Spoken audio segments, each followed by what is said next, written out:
Greetings. Welcome to CITAM ChurchOnline. My name is Paul Njoroge. Let me start by asking you a simple question. Have you ever found yourself struggling to believe that God will handle a particular situation you are going through? This looks like a simple question with an obvious answer to it. However, the answer may not be as simple as many people may think.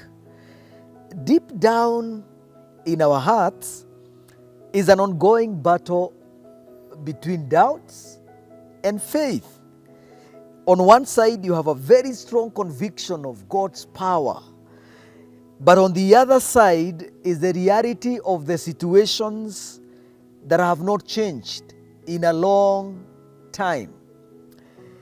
It could be a terminal illness, joblessness, a family member who is lost in drugs, and many other things. Join me in this reflection as we try and answer this question: do you still believe?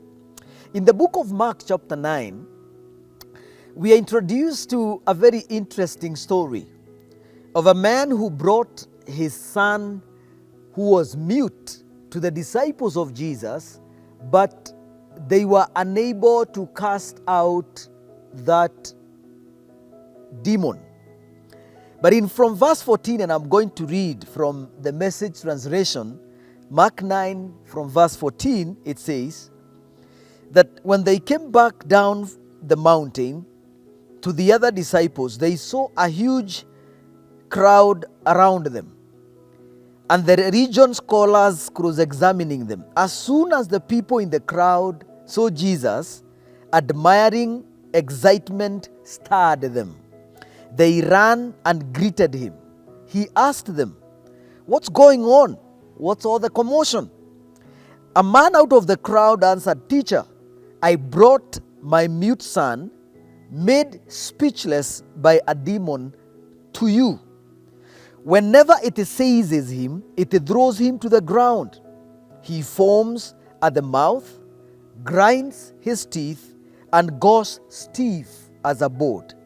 I told your disciples, hoping they could deliver him, but they could not." Let's jump to verse 21.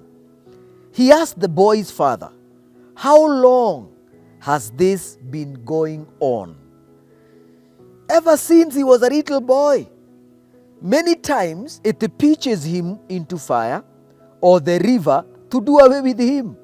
If you can do anything, do it. Have a heart and help us." Jesus said, verse 23, if there are no ifs among believers, anything can happen. No sooner were the words out of his mouth than the father cried, "Then I believe.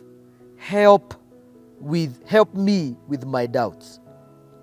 Notice Jesus' question. How long has this been going on?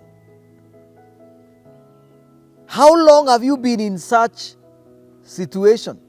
How long have you prayed about it? How long have you tried to get a solution to whatever you are going through right now? And the father responded by saying, ever since he was a little boy. So my assumption is that he was no longer a little boy. Maybe probably around his teens or probably preteens.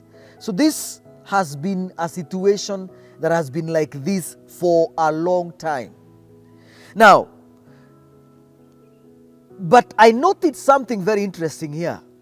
The man also said to Jesus, "If you can, please help me." And it occurred to me that long suffering sometimes tends to bring doubt about God's willingness and ability to help. That long suffering tends to bring doubts about God's willingness and ability to help. Now, I want you to get this very correct, that having doubts does not mean a lack of faith. It just shows you are human and you know how these things have been affecting you and how long they have been happening and how long you have trusted God that He is going to help you come out of the situation you are in. But I like something about this man. He turned to Jesus even after his disciples failed. Now, the beauty of turning to Jesus is that you will not go away empty-handed. And I want to say this: when you have run out of options, when your friends have vanished to thin air and despair kicks in, keep your hope on Jesus. He is your only option. What you believe determines how you will live your life. What you believe determines how you engage.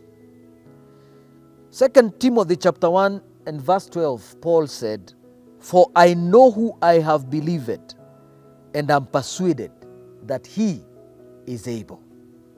My question to you: do you still believe that God is able to sort out that issue? Do you still believe that Jesus still loves you? Do you still believe that he loves you beyond your own understanding? Thank you.